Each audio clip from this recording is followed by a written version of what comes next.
gluttony is a distorted obsession, perverted obsession, where food is the object of our pleasure. People live to eat as opposed to eating to live.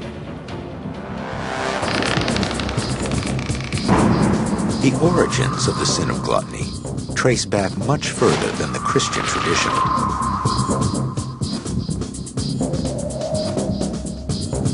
In the Stone Age, primitive cultures celebrated mass consumption of food.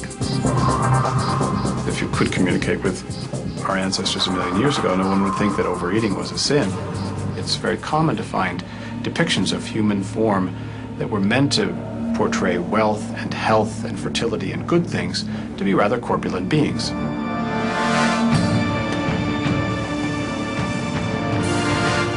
The sin of gluttony took root in the Greco-Roman tradition of vices and virtues. The classical Greeks worshipped a fit and toned body. At the same time, they also partook in pleasures of the palate. The expansion of the Roman Empire brought a variety of exotic and delectable foods to Rome. So the elite hosted lavish banquets where they dined with gusto. Popular myth claims these decadent feasts were interrupted by visits to a vomitorium, a place where one could vomit in order to make room for more food and spirits. In reality, a vomitorium was actually a passageway from an amphitheater.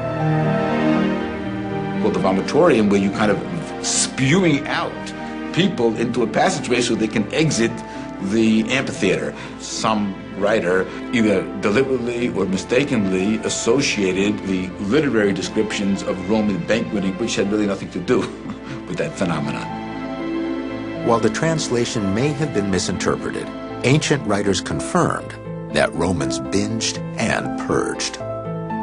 References to sticking a feather down the throat or a finger down the throat, or perhaps more commonly, just simply waiting until the body naturally rejects this superfluous quantity of food. And once the partygoer, if you will, had vomited, then there were always slaves to clean it up and clean up the guy and sort of get him back into the game. We can drink some more. The Christians' view of the sin of gluttony was a visceral reaction to the hedonism of the Roman Empire. They believed Romans were serving up Satan on a silver platter.